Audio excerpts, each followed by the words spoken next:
friends, I'm Sarah. Welcome back to my channel, Sunset Bow Tarot. So today I am going to be doing a monthly wrap-up, or really two monthly wrap-ups. I never got around to doing one for the month of September because October was just crazy busy. So I'll be wrapping up both September and October in this video. So to get started, September. So September, let's start with September in terms of decks and tarot stuff because, you know, that's mostly what I talk about on this channel. In terms of decks that I really loved and worked a lot with in September, one of the ones that I want to mention, because I haven't mentioned it very much on my channel yet, but I've been absolutely loving it, unsurprisingly, is the Lightseers Tarot. So I did not actually back this deck on Kickstarter. I did get the indie edition, but I was one of the people who was like haunting KrisAnne's website on the day that she was putting up her remaining indie editions for sale. And I managed to score one, which I'm so happy about. And you know, I didn't do a walkthrough or anything because there's like a million of those out there already, but in terms of decks that I got in the month of September, this one has absolutely been my favorite. It's been fantastic. I've discovered that it's such a good reader. It has a really sort of youthful, loving energy. I've done some great readings with this deck. Well, here, I should show some cards. I love that one. I love that the first one on the top was one that I absolutely love. I've done some great readings with this for some family members. I've done some really great client readings with this. It's a wonderful deck. It's talkative. It's just got a really loving energy, but it communicates really clearly, and it's wonderful quality. The artwork is beautiful, and I have just been absolutely loving this one. The guidebook is really wonderful too. It's a great deck. I'm loving this, and I have no idea what possessed me to think when I saw it on Kickstarter, oh, I'm not going to get that one. I don't think it's for me. Because that's initially what I thought. I was like, oh, I'm not going to back that one. And then, you know, as soon as people started getting them and started showing, oh, look at that card, and started showing off the whole deck, I was like, oh my God, mistakes were made. I must have this. And I did manage to score one on that day that KrisAnne was putting up the remainders for sale, doing that thing where I just sat on her website and refreshed every 5 seconds. You know, buying concert tickets or tarot decks basically go about the same way sometimes. But yeah, I have been absolutely loving this one. So beautiful, beautiful, stunning deck. It does feel like a summer kind of deck to me in a lot of ways. I remember seeing somebody somewhere say that everybody in this deck looks like they're all going to the same music festival, and as much as I love the deck, that little quip is completely accurate about it. Like I said, it does have that very sort of youthful, slightly hipstery kind of energy to it. So it does feel kind of summery to me in a way. So I'm getting the feeling that I probably won't be using it as much in the winter because it just, I don't know, it's just not hitting me in the right spot for the winter time. But it's really wonderful, and I had a great time working with it over the last couple months. So this will be standby for me for sure. I'll be using it a lot, I think. So another deck I got in September that I have to shout out is the Majestic Earth Tarot. So this is by Hildy Hinkle, who is the same person who did the Tarot of Delphi. I did do a full walkthrough of this deck, so I'll put a link to that. But the one thing that I do have to note is that the copy that I got when I did my walkthrough had some flaws to it. And there were a couple of print flaws. There was an issue with the box. But when I contacted Hildy, she immediately rectified it. Like, she sent me a new copy of the deck the same day. This new copy is perfectly pristine. I'm pretty sure she checked it over, like every card before she sent it. And it's absolutely beautiful and wonderful. And this deck, I don't know, there's something about it, like it really has I don't know, it hits me in just the right intuitive spot, I guess I'd say. I really love it, and so I've been enjoying this one as well. This isn't like, I don't know, this so far hasn't been one that I've been using to read for other people. I've really just been using this one for myself, but it's absolutely, just aesthetically speaking, it's friggin' stunning. I mean, the quality of it is unreal. The print quality, I mean, it's these incredibly like large detailed landscape paintings that are being reproduced on these cards, and the quality of the printing is just outrageously beautiful. Like, it's astonishing. These cards are so beautiful. But yeah, I don't know, there's something, again, it has a strong sense of place, and that's a thing I think I've mentioned before that I love in decks. Like, it takes you into places with every card, and something about that, like, really just is intuitively very, brings up a lot for me. So I am really loving this one. I think it's just wonderful. So again, I mean, I know that I said in my initial walkthrough that there were some issues with the first deck that I got. Those have been 100% fixed. The customer service was great. I have a beautiful, pristine, perfect copy now, and I couldn't be happier with it. So absolutely love the Majestic Earth Tarot. All right, so in terms of TV in September, one of the things that I started watching and then never finished was The Dark Crystal. Because sometimes when I start a show, I have a tendency to get distracted by other shiny objects that like flit across my vision. And what happened is I watched the movie The Favorite, which was amazing, and Olivia Colman's performance in that movie was so incredible that I like went on an Olivia Colman binge, of all things. So I watched Fleabag, which she isn't even, she's like a supporting character in that show. That show though is otherwise amazing. My mind was blown by how good Fleabag is. Phoebe Waller-Bridge is a genius, and if you haven't watched that show, you should watch it. It's on Amazon Prime, and it's absolutely amazing. Like, the emotion of it and the way that the storytelling is done, and the acting, I mean, everything about it. It's so funny and so just like heartrending in so many ways. Every character is interesting, and some of them are like interesting in a horrible way, and you know, nobody in the show is perfect, but some are more imperfect than others, but everybody's interesting, and everybody is you know, just really, really well portrayed. So that was an amazing show. The other thing that I watched on my Olivia Colman binge is I started Broadchurch, which I know I'm the last person on the planet to watch, but that show is unbelievable.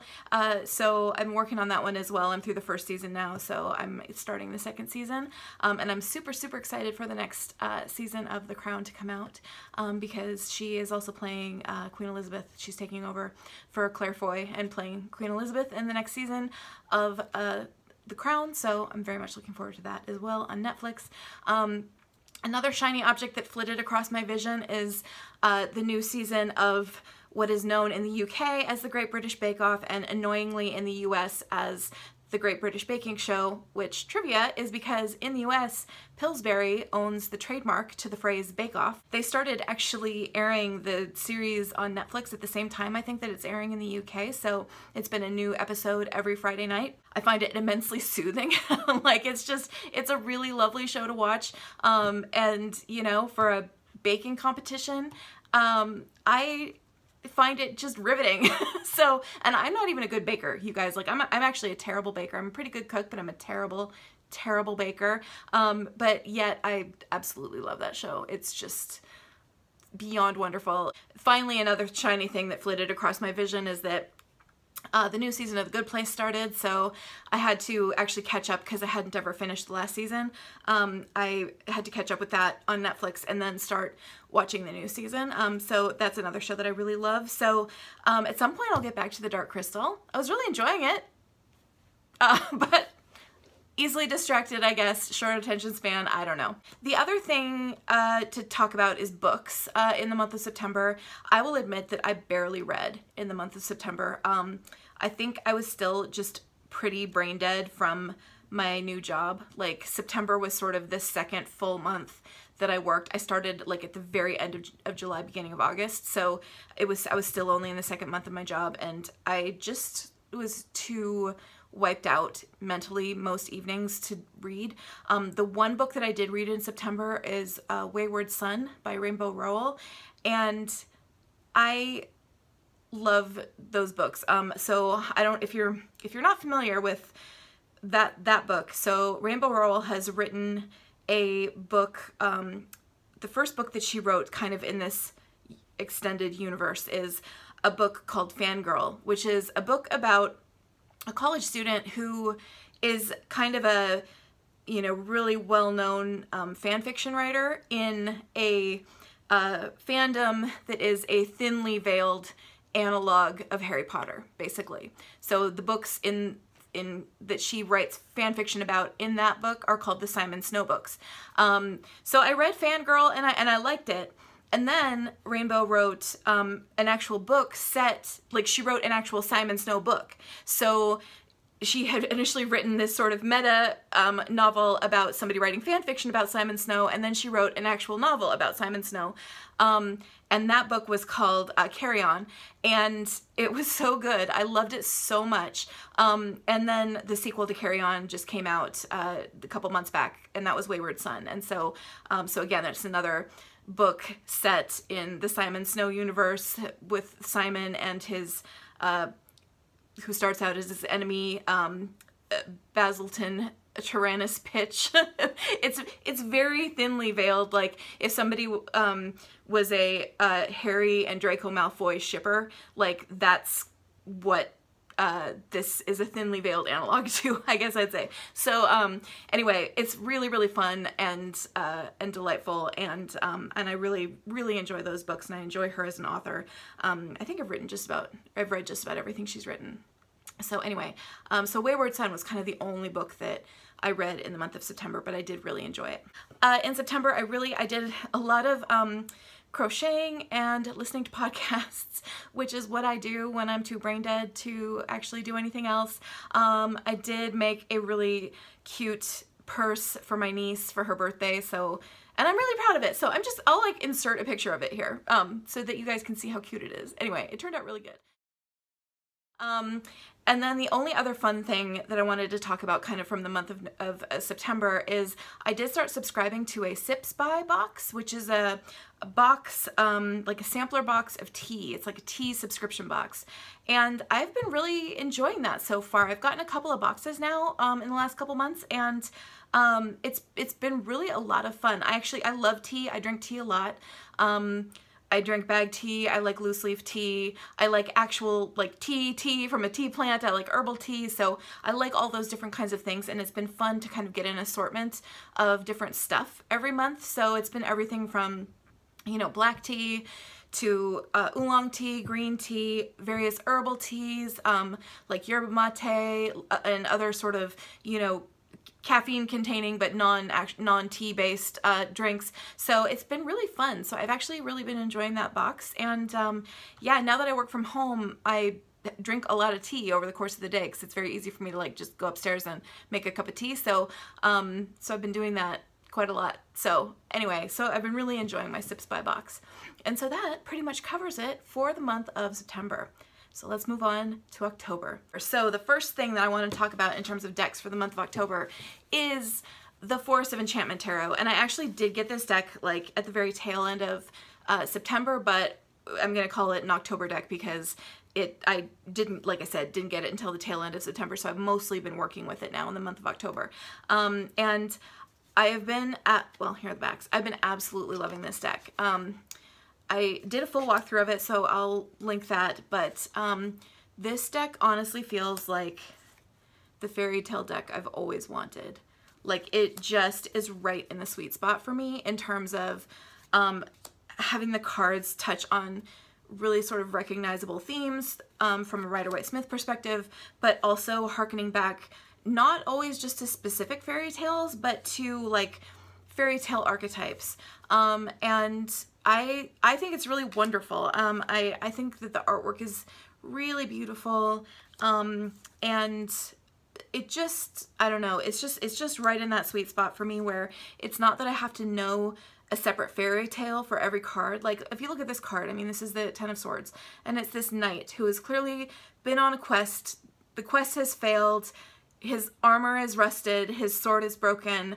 You know, he's despairing, and like you don't necessarily need to know a specific fairy tale where that archetype is present to make sense of that card. So I really just love that aspect of it. and then some of them, like this card is based on The Frog Prince. So this is a recognizable fairy tale, like a very clear, specific fairy tale that's being referenced there.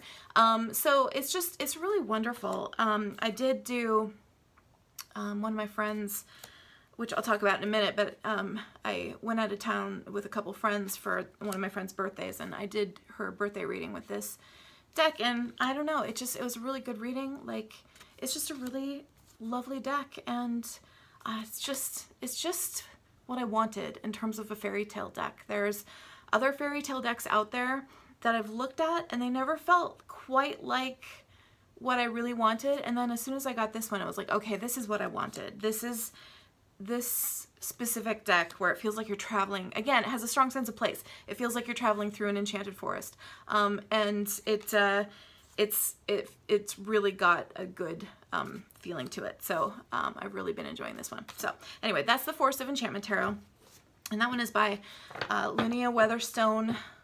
I don't have my whole kit down here. I just have the Peggy bag that I keep it in, but it's written by Lunia Weatherstone, and then the artwork is by Mirella Allwood. So really beautiful. So in terms of books, what I've been mostly doing in October in terms of reading is I've been rereading The Raven Cycle. So again, those are books by Maggie Stiefvater, who also created the Raven's Prophecy Tarot. And so basically what happened is Julie from Peekaboo Rose got the Raven's Prophecy Tarot and started reading the books, and she knew I was a big fan, so we started chatting a lot about those books, and then I was like, okay, now I want to read them again myself. so I started rereading them. Also, a new trilogy that Maggie Stiefvater has started writing based on some of the same characters from the Raven Cycle. The first book in that trilogy has just come out, and so but I'm still not done with my reread of the first series. So I have this, like, you know, new book called Call Down the Hawk that I'm super excited to read, like burning a hole in my Kindle, because I feel like I have to finish my reread of the first series before I move on to the new one. But so again, mistakes were made, but it's been really fun to reread those, and it's been really fun to chat with Julie about them, because those books are they're really fantastic, and it's so fun for me when there are books that I like really love, and they just like really speak to me in a really special way, and then you know, a friend of mine, they actually speak to that friend in that way as well. Like, it's always really exciting for me. So anyway, I've been enjoying it. I also just got a new book that I'm really excited to read, so I have to shout out the wonderful Heather Carter, who sent me a gift of this book, WTF Tarot. This is by Bakara Wintner, and this is a tarot book that I've been actually really wanting to read, so I'm super excited that she sent it to me. It was like so kind of her, so thank you, Heather. She's wonderful. So anyway, I'm actually really looking forward to reading this too. So I've started just a little bit, like the first few pages, but this is also something that I'm probably going to be kind of reading in parallel with my reread of The Raven Cycle.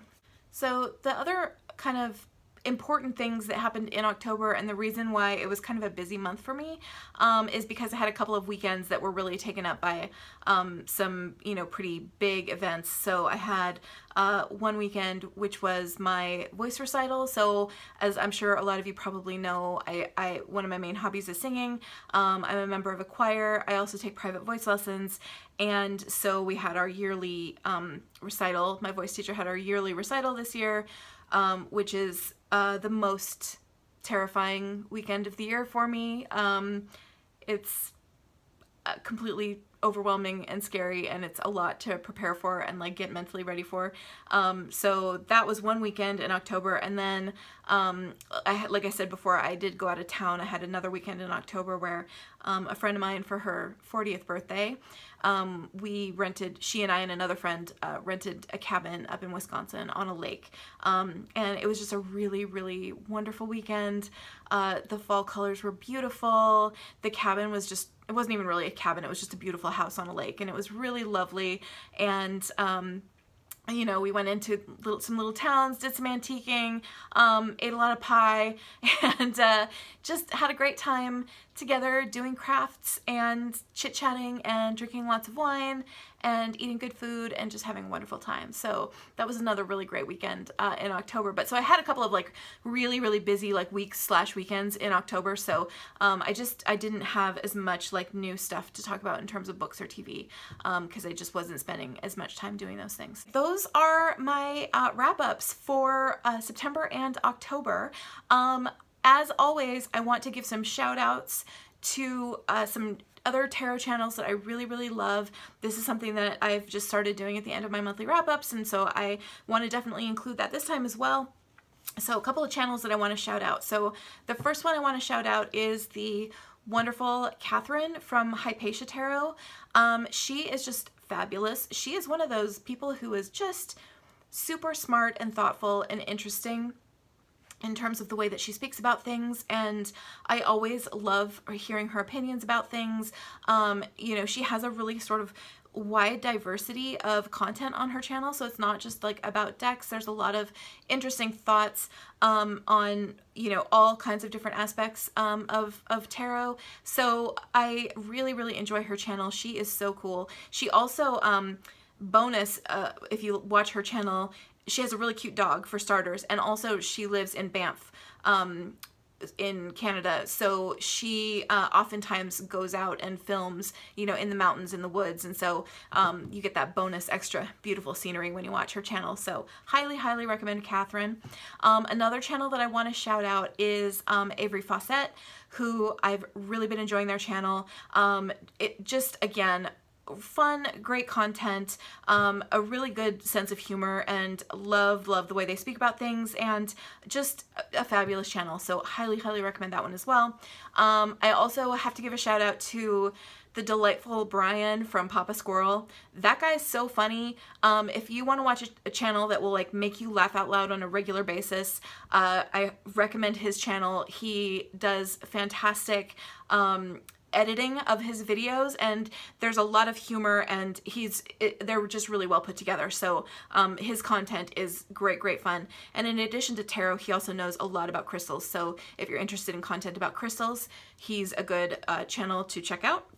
And then finally, I wanted to give a shout out to Boho Tarot, because I've really been enjoying Dawn Michelle's channel as well. And in terms of if you're looking for information about any of the sort of crafty side of tarot, like if you're looking for information about deck modification, about journaling, about you know, any of the, you know, making your own decks or making art with decks, she has a lot of content based around that. So I particularly enjoy that aspect of her channel, but I just enjoy the whole thing. Like, I think that she has a really wonderful channel. Everything is really well put together. It's very professionally filmed, and it's a really lovely channel. So I've been enjoying that one as well. So one last thing that I want to mention is that I do have a giveaway going on my channel right now. So if you look at the video that I posted just before this one, you'll see that I did a video on decks leaving my collection, and I am going to be giving away a couple of those decks. This is something that I have done before, and it was really fun, so I just decided to do it again. So yeah, if you're interested in winning a couple of decks that are lightly used and in mint condition, because they are decks that are leaving my collection because I did not use them very much, that would be a good video to check out. So just wanted to, you know, put that out there as well. Thank you all so much for watching. I hope everyone else also had a wonderful September and October. Thank you so much for sitting through this very long video full of 2 months worth of stuff, and hope you all have a great day. Bye.